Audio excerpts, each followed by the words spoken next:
ಮಾಡಬೇಕು, ನಾವು ಯಾವ ಸತ್ಕಾರ್ಯ ಮಾಡಬೇಕು ಎಂದು ಯೇಸುವಿಗೆ ಇಷ್ಟ ಇದೆ. ನಾವು ಈ ಲೋಕದಲ್ಲಿ ನಿರ್ಮಾಣ ಮಾಡಿರುವಂಥದ್ದು, ಈ ಲೋಕದಲ್ಲಿ ನಮ್ಮನ್ನು ಜೀವಿತರ ಸಂಖ್ಯೆಯಲ್ಲಿ ಎಣಿಸಿರುವಂಥದ್ದು ಆತನ ಸೇವೆ ಮಾಡುವುದಕ್ಕೋಸ್ಕರ.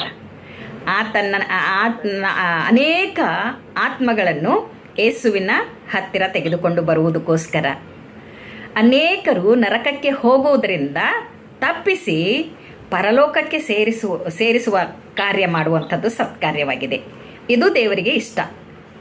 ಈ ಲೋಕದಲ್ಲಿ ನಿನ್ನನ್ನು ಯಾಕೆ ಇಟ್ಟಿದ್ದೇನೆ, ಈ ಲೋಕದಲ್ಲಿ ನೀನು ಯಾಕೆ ಬದುಕಿದೀಯಾ, ಈ ಲೋಕದಲ್ಲಿ ನೀನು ಬದುಕಿರುವಂಥ ಉದ್ದೇಶ ಏನು ಎಂದು ದೇವರು ನಮ್ಮನ್ನು ಕೇಳುವಾಗ ನಾವು ಈ ಲೋಕದ ಆಸೆ ಆಕಾಂಕ್ಷೆಗಳಿಗೆ ಒಳಗಾಗಿ ಲೋಕವನ್ನು ಹಿಂಬಾಲಿಸುವುದಕ್ಕಲ್ಲ, ನಮ್ಮ ಶಿಲುಬೆಯನ್ನು ನಾವು ಹೊತ್ತುಕೊಂಡು ನಾವು ದೇವರ ಸುವಾರ್ತೆ ಸಾರುವಂಥದ್ದು ಸತ್ಕಾರ್ಯವಾಗಿದೆ.